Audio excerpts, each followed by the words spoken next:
चुम्मा गरमा गरम देदन चुम्मा गरमा गरम।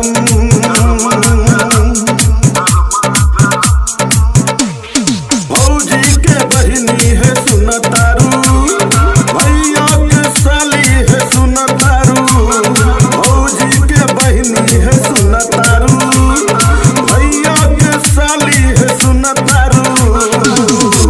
देदन चुम्मा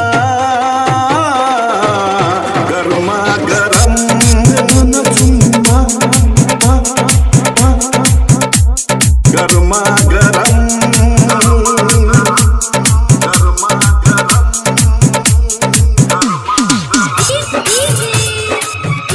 आप सुन रहे हैं जियो म्यूजिक की शानदार प्रस्तुति।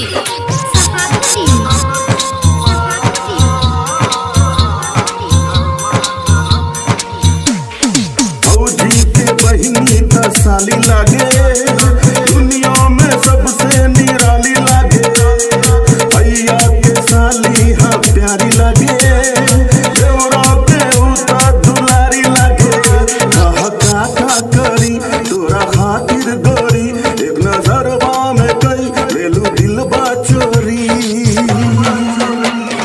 भौजी के बहिनी है सुनतारू, भैया के साली है सुनतारू।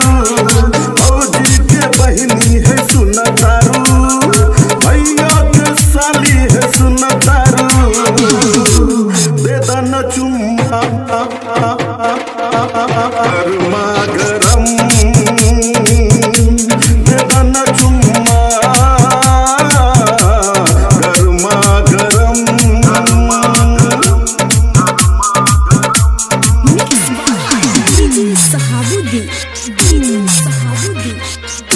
आप सुन रहे हैं जियो म्यूजिक की शानदार प्रस्तुति।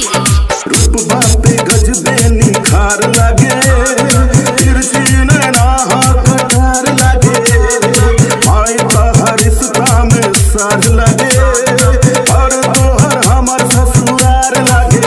सुन जाने जिगर दे दा एक नजर, तोरा बिन नाही हो ई आपन गुजर।